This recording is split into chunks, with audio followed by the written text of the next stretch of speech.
कृष्णाय वासुदेवाय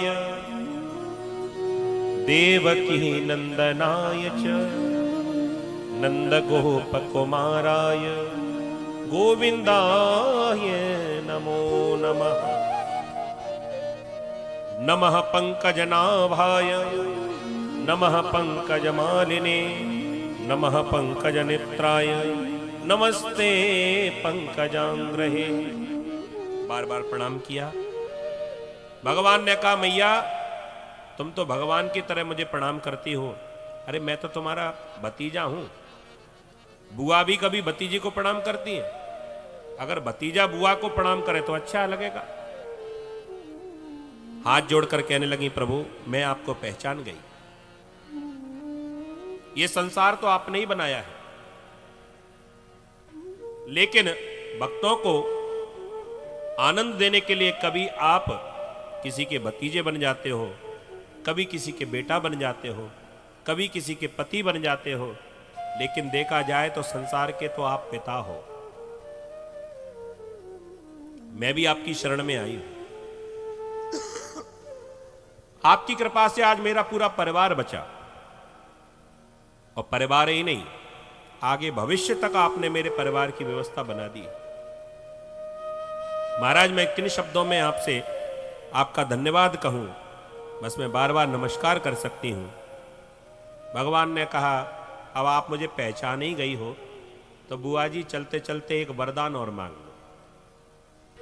मोर दर्श अमोघ जगमाही, मेरा दर्शन अमोघ है, तुम जो कहोगी वो मिलेगा। मैया कुंती ने उसी समय कहा प्रभु यदि देना ही चाहते हो तो दुनिया के जितने भी कष्ट हैं वो सब मेरे जीवन में आ जाए। मैं दुखी रहना चाहती हूं। भीमसेन ने माथा ठोका। माता ठोकते हुए कहा माता जी तुमने कल्याण करवा दिया।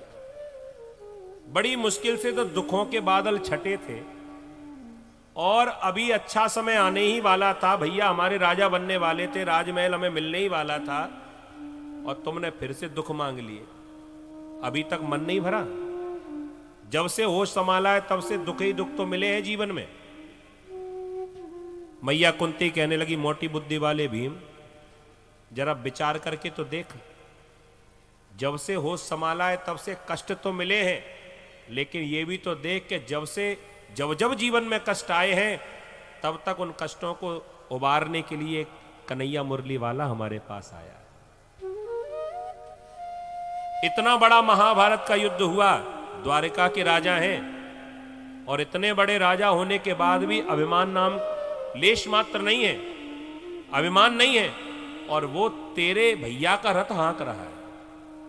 तुझे अभी तक होश नहीं, ये तुझे दिखाई नहीं पड़ता। और जैसे ही तुझे राजगद्दी मिली, जब तेरा भैया राजा बनने को तैयार हुआ, अभी तक तो नहीं कहा एक बार भी द्वारिकाधीश ने कि द्वारिका जाना है। और आज जब तुम्हारा अच्छा समय शुरू हुआ तो कन्हैया भी कहने लगा कि बुआ जी अब मैं चलता हूं, मुझे जाना है।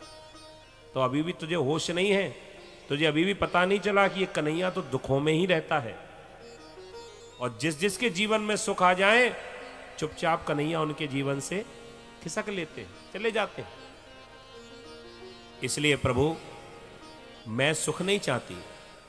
सुख के माथे सिल परे जो नाम हृदय सो जाए, बलिहारी बा दुख की जो पल पल नाम रटाए।